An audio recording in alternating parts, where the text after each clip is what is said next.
নমস্কার, ক্যালোরিজের আরও একটি নতুন পর্বে আপনাদের স্বাগত। আজ হাজির হয়েছি নতুন একটা স্ন্যাক্স রেসিপি নিয়ে, বাটার গার্লিক মাশরুম।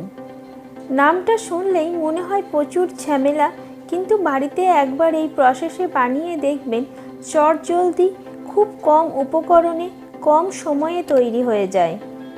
দেরি না করে চলুন তাহলে দেখে নিই আজকের রেসিপি।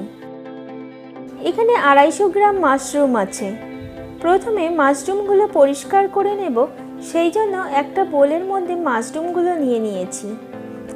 এর মধ্যে 2 চামচ ময়দা ছড়িয়ে ভালো করে একটা একটা করে মাশরুম রাব করে নেব, কিন্তু খুব হালকা হাতে। রাব করতে করতে বুঝতে পারবেন মাশরুমগুলোর উপর যে ছোট ছোট ব্ল্যাক স্পটগুলো ছিল সেগুলো পরিষ্কার হয়ে যাচ্ছে।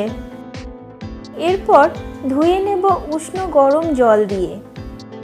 জল দুবার করে পাল্টে পাল্টে মাশরুমগুলো ভালো করে ধুয়ে নেব।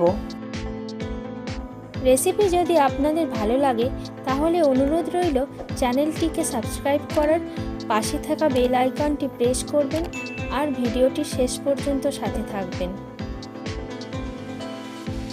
এখানে নানান রকম সাইজের মাশরুম আছে।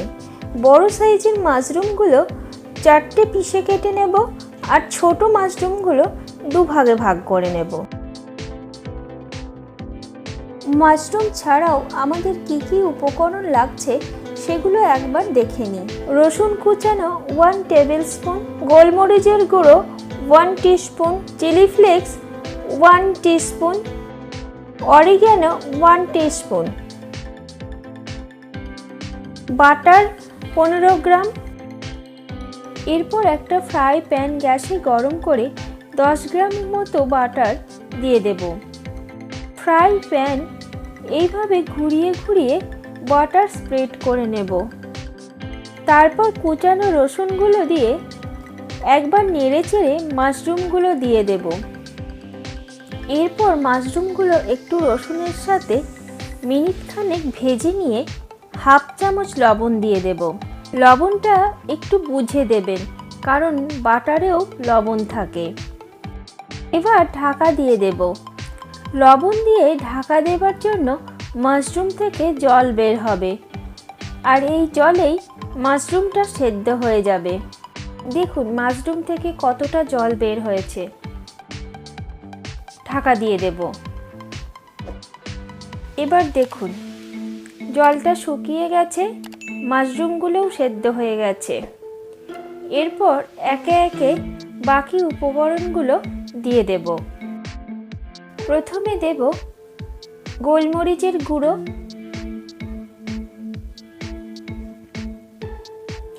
এরপর চিলি ফ্লেক্স,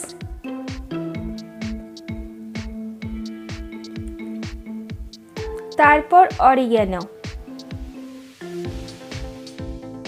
এরপর সব একসাথে ভালোভাবে মিশিয়ে নেব। টেস্টকে ব্যালেন্স করার জন্য দেব 1/8 টিস্পুন চিনি। আমরা রেসিপির একদম শেষ পর্যায়ে। এবার বাকি থাকা বাটারটুকু দিয়ে দেব।